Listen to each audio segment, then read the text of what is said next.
I'm speaking to you today because I'm a very concerned resident. I'm a teacher in the Penn Hill School District, and I'm a graduate, not that long ago. I'm a product of Penn Hills, and I'm extremely proud of the education that I received. I'm very proud to be a teacher. Probably going to cry because I am very proud to be a teacher in the Penn Hill School District. It was for this reason that I attended the Curriculum Council meeting last week. At this meeting, I shared my concerns with a lot of these classes. A lot of them, because I left Penn Hills as a well-rounded student. I went to a great college, and I have what I consider to be a great job. Penn Hills is a great district in my mind, and I left there extremely impressed because I thought that true collaboration had occurred. Collaboration that is emphasized as vital in school district policy. In the handouts that we got tonight, it states, the Penn Hill School District realizes taxpayers, residents, and parents are important contributors to the overall success of the district. At that meeting, the Curriculum Council made a recommendation concerning the classes that were up for debate. I spent over 2.5 hours at that meeting voicing my concerns. I came straight from a drama club function. I sponsor activities. I was there for 2 hours. I went home, I graded papers. My night was gone. But like I said, I'm a concerned resident and a concerned teacher. I now stand here just a little bit confused as to why all of these recommendations were ignored. Please, keep open the lines of communication for the benefit of your students, their students, and my students, who I consider my children.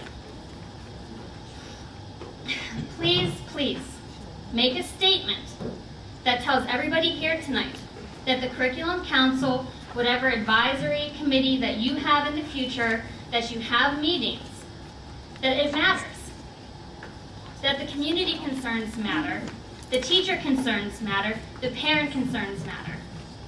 Please make that statement. Choose to make that statement. Thank you. I'm a U.S. history teacher and economics teacher up at the high school. In case you haven't heard them in the back, I'm a father of 2, one of which will be starting kindergarten next year here in Penn Hills. Obviously, I'm speaking tonight in response to the potential class cutting of the electives at the high school. 7 years ago, my wife and I were looking to purchase our first home. We selected to buy a house here in Penn Hills for several reasons. One, you get a great value for the dollar for the price you pay. But more importantly, it was what the school district had to offer. I thought it would be great to have my children go into the same school district that I teach in. I grew up in a small town, and that has like a small town feel to it. The elementary schools at the time were small, almost like neighborhood schools, again, much like my childhood. Elementary schools offered School of Focus and a school choice program, which I thought was fantastic. It was like the district was differentiating before it even became a fad or a school practice. The high school offered a great award-winning vocational program. I would love one of my sons to grow up to be president one day or run our family business, but they might want to be a chef or a mechanic, and that was offered to them in-house, something that other districts couldn't say. It was a great selling point for our district. And the school district offered a wide variety of courses and electives to expose my children to a variety of subjects before they reach college and have to start narrowing down their focus. All of those things that Penn Hills offered 7 years ago when I bought my house are gone, except for the course offerings here at the high school. In my history class, we were studying FDR's New Deal program and its 3 R's, relief, recovery, and reform. To stop the bleeding in the economy when he got elected and provide initial relief to the economy, Roosevelt took action and declared a bank holiday to stop the runs on the banks and the forced closures. I've heard a lot in the past several meetings about a dwindling student population here in Penn Hills. I feel one of the many reasons why we have this is because people are moving away because of what's happening here in the district and the lack of opportunities for our students. And the selling points for young families starting out that were there for me 7 years ago are no longer there to attract young families to come into our district.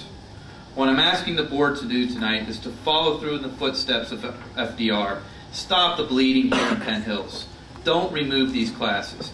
Give people a reason to stay here and a reason to move here. I truly have to wonder, Dr. Carroll, why you would recommend removing these classes when clearly the public and as you heard from members of Curriculum Council have suggested otherwise. In the words of Abraham Lincoln, public sentiment is everything. With public sentiment, nothing can fail. Without it, nothing can succeed. Thank you.